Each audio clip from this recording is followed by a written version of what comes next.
రాజును వస్త్రం అని పిలుచుకునే పట్టు శతాబ్దాలుగా మనందరినీ ఇప్పటికీ కూడా ఆకర్షిస్తూనే ఉంది. దాని మెరిసే అందం, మృదువైన స్పర్శ ప్రపంచం మొత్తాన్ని మంత్రముగ్ధుల్ని చేసింది.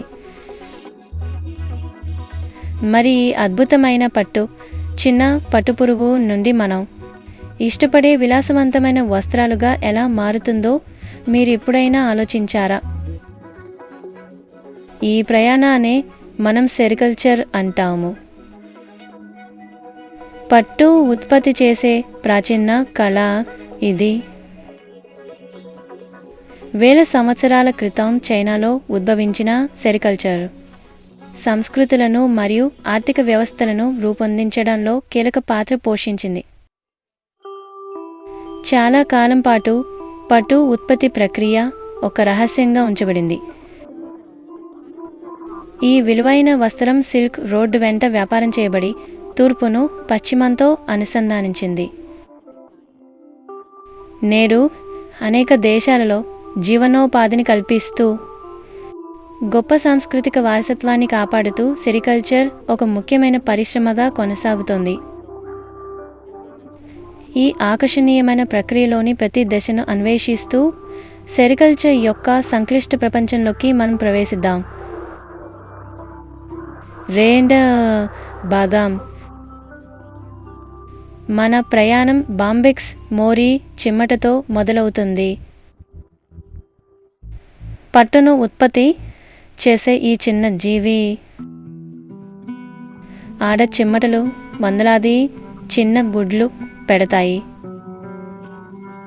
ఈ గుడ్ల నుండి చిన్న పట్టుపురుగులు పొదుగుతాయి. ఈ పట్టుపురుగులు చాలా సున్నితమైనవి మరియు వాటి పెరుగుదలకు నియంత్రిత వాతావరణం అవసరం. వాటిని ప్రత్యేకంగా రూపొందించిన ట్రేలలో ఉంచి మల్బరీ ఆకులను ఆహారంగా ఇస్తారు. మల్బరీ ఆకులు ఈ ఆకలితో ఉన్న పురుగులకు ఏకైక ఆహార వనరు. ఆకులను తింటూ అవి వేగంగా పెరుగుతాయి, చర్మాన్ని చాలాసార్లు పొల్లుగా తీస్తాయి. నిరంతరం తినడం మరియు పెరగడం ఈ దశ దాదాపు 1 నెల పాటు కొనసాగుతుంది.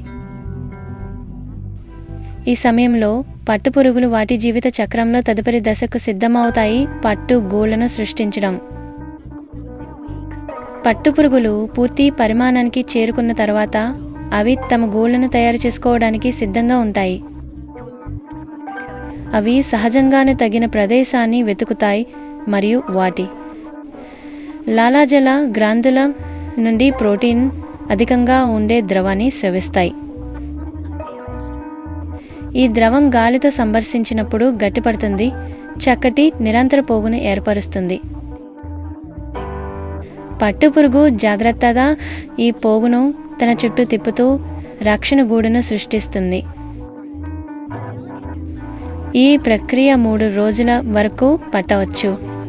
ఈ సమయంలో పట్టుపురుగు అవిశ్రాంతంగా పనిచేస్తుంది, దాని శరీరాన్ని 100 సార్లు తిప్పుతుంది.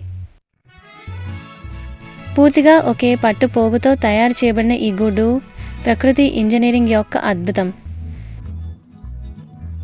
ఈ పట్టుగుడ్డి లోపల పట్టుపురుగు చిమ్మటగా రూపాంతరం చెందుతుంది. 4వ భాగం దాదాపు 2 వారాల తర్వాత గుళ్ళు కోతకు సిద్ధంగా ఉంటాయి. ఈ దశ చాలా కీలకం మరియు సున్నితమైన స్పర్శ అవసరం.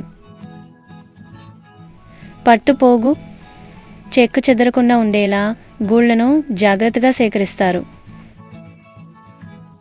చిమ్మట సహజంగా బయటకు వస్తే అది నిరంతర పోగును విచ్ఛిన్నం చేస్తుంది. దీనివల్ల పట్టు ఉత్పత్తికి దాని విలువ తగ్గుతుంది. దీన్ని నివారించడానికి గూళ్లను సాధారణంగా ఆవిరి లేదా కాల్చడం ద్వారా చిమ్మటను చంపుతారు. ఈ ప్రక్రియ పట్టు పొగు యొక్క సమగ్రతను కాపాడుతుంది.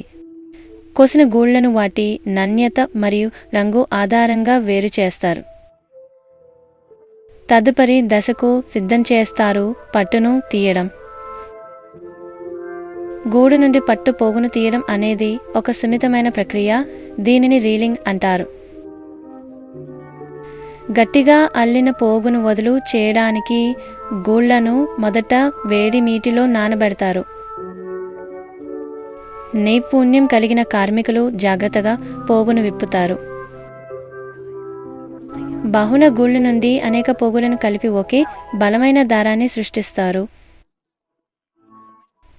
ఈ ప్రక్రియను సాంప్రదాయ రీలింగ్ యంత్రాలను ఉపయోగించి మానవీయంగా లేదా ఆధునిక ఆటోమేటెడ్ యంత్రాల సహాయంతో చేయవచ్చు.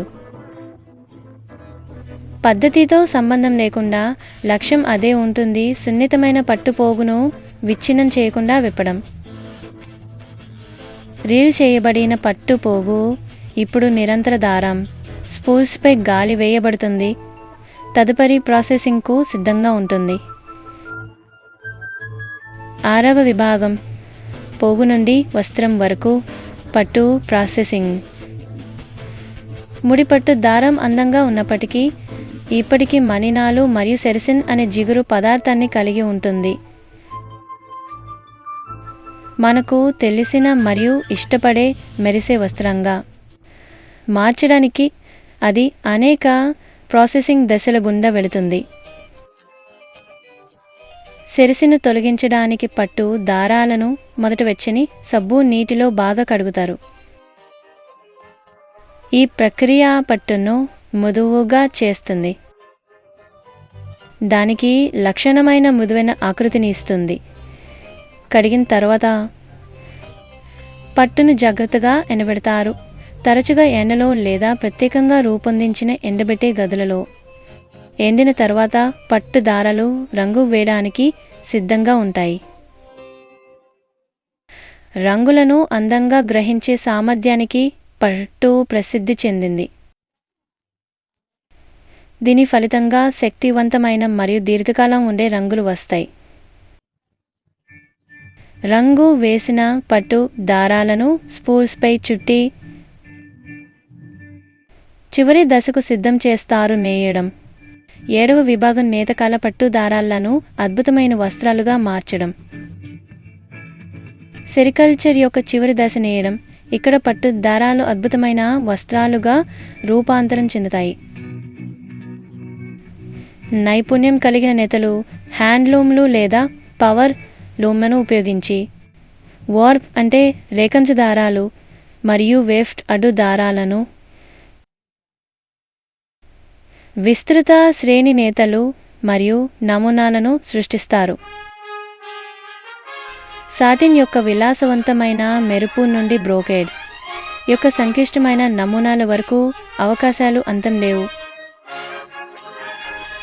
నేత నైపుణ్యం మరియు సృజనాత్మకత పట్టు వస్త్రం యొక్క చివరి రూపాన్ని మరియు అనుభూతిని నిర్ణయిస్తాయి. చిన్న పట్టుపురుగు నుండి విలాసవంతమైన వస్త్రం వరకు ప్రయాణం పూర్తి వృత్తం. 8వ విభాగం సెరికల్చర్ యొక్క అందం, సహనం మరియు నైపుణ్యానికి నిదర్శనం. సెరికల్చర్ కేవలం ఒక పరిశ్రమ కాదు, ఇది తరతరాలుగా అందించబడిన ఒక కళారూపం. పట్టుపురుగులను పెంచడం నుండి చివరి వస్త్రాన్ని నేయడం వరకు ప్రతి దశకు అపారమైన సహనం, నైపుణ్యం మరియు అంకిత భావం అవసరం. సెరికల్చర్ యొక్క అందం అది ఉత్పత్తి చేసి మెరిసే పట్టులో మాత్రమే కాదు, సంక్లిష్టమైన ప్రక్రియలలో మరియు అది పెంపొందించే మానవ సంబంధంలో కూడా ఉంది. ఇది ప్రకృతి మరియు మానవ చాతుర్యం మధ్య సామరస్య సంబంధానికి నిదర్శనం. సరళమైన వస్తువుల నుండి వినయపూర్వకమైన పట్టుపురుగు మరియు దాని పట్టుగూడు వంటి వాటి నుండి చాలా అద్భుతమైన సృష్టిలు వస్తాయని సెరికల్చర్ మనకు గుర్తు చేస్తుంది. 9వ విభాగం ముగింపు పట్టు ఉత్పత్తి ఒక శాశ్వతమైన సంప్రదాయం. పట్టు ఉత్పత్తి యొక్క ప్రాచీన కళ అయిన సెరికల్చర్ మనల్ని ఆకర్షించడం మరియు ప్రేరేపించడం కొనసాగుతుంది. పట్టుపురుగులకు ఇచ్చే జాగ్రత్త నుండి మేత యొక్క సంక్లిష్టమైన కళ వరకు ఈ ప్రయాణంలోని ప్రతి దశ మానవ చాతుర్యానికి మరియు పట్టు పట్ల మన శాశ్వతమైన ఆకర్షణ నిదర్శనం. మనం సెరికల్చర్ యొక్క మనోహరమైన ప్రపంచాన్ని అన్వేషించినప్పుడు ఈ శాశ్వతమైన సంప్రదాయం మరియు అది ఉత్పత్తి చేసే అద్భుతమైన వస్త్రం పట్ల మనకు కొత్త అభిప్రాయం ఏర్పడింది.